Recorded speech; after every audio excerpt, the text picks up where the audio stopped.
Hi, we're on the night shift. Lots of guys out here on the night shift too. Can we talk to you fellas? Oh, we'll just off now, thanks. Okay, so we can't keep these fellas because they're just about to go off. Have you actually got a call or are you going back to your base? Okay, doke. Don't let us keep you then. Have you been busy? Yeah, so far, yeah. Busy, yeah. Have a nice night, fellas. Yeah. Take care, bye-bye. Excuse me, sir. Are you busy? No.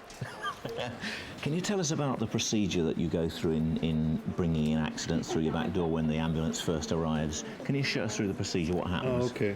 We'll start down here at Very the good. front. So, are you actually expecting the ambulance, and do you know what's on board before it arrives? No, at this moment we're not. But at any moment one could drop there. 1, 2, 3 could drop. They only inform us if there's of significance, something of significance. That's something exceptionally ill, or several people at once from So you don't later get any incident. advance warning then? I mean, Not normally. any old ambulance passing could come and drop in on you at any Yes. time, or any other hospital for that matter. Yes. It's extraordinary.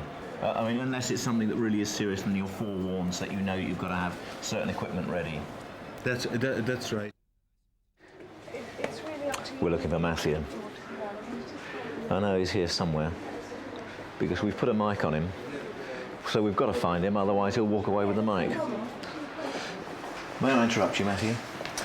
Just talk us through some of this wonderful equipment you've got here and tell us what it does and how you decide whether to do it and all that kind of stuff. Well, this is one of our portable defibrillator machines which we use for people whose hearts are stopped or not working properly. When the heart's fibrillating, so we need to stun it back into a normal rhythm. All right, show us what bits you use. This is a very basic machine. You have 2 paddles which go on the patient's This is chest. just like the old thing that old Faraday used to do. They turn the hand. Oh and yes, give an electric shock. There, absolutely. But that can't be good for people, surely.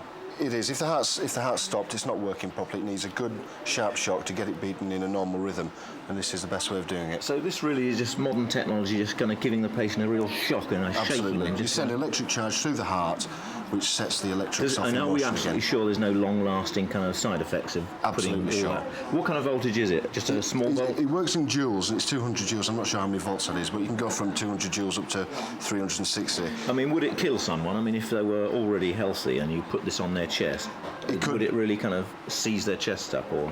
If you gave an electric shock of this charge to somebody who was healthy and their heart was working normally, you could put it into the rhythm that you're trying to get them out of normally by using these.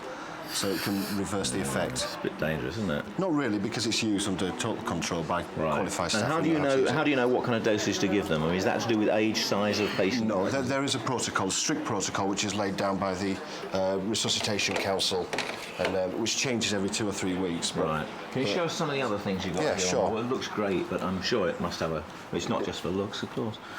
These tubes here are what they call ET tubes, and when the patient's been intubated, you need to breathe for them. That will go down into the lungs. So this is the old business of trying to get a person's tongue out of the way and making sure they've got a clear passage just that's for right. breathing. These specifically are used for these are airways. They just keep the tongue in position, but these actually go down into the lungs, and air's passing in and out. And what are these really rather unpleasant things here? These are called laryngoscopes, and these are placed into the mouth. The top of the jaw lifted up. Do we want to know this? Yeah. Go on, then, so tell one us. of these tubes can be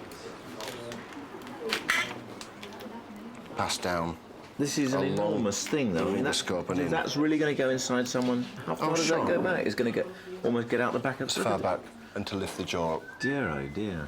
It's got a light on it, so you can see where they are. So that's just to make sure the passage is clear. Then you can poke your tube down nice and easy. Straight down. Very good. What's all this stuff here? Is this another shock? Yeah, this is a very old defibrillator. Defibrillator, right. At the moment, this is the only one we've got which has got children's paddles. So if we have children who need it, we'd have to use this. Very good. Excellent. We'd better let you get back to work. Meanwhile, we'll push off. See you next time.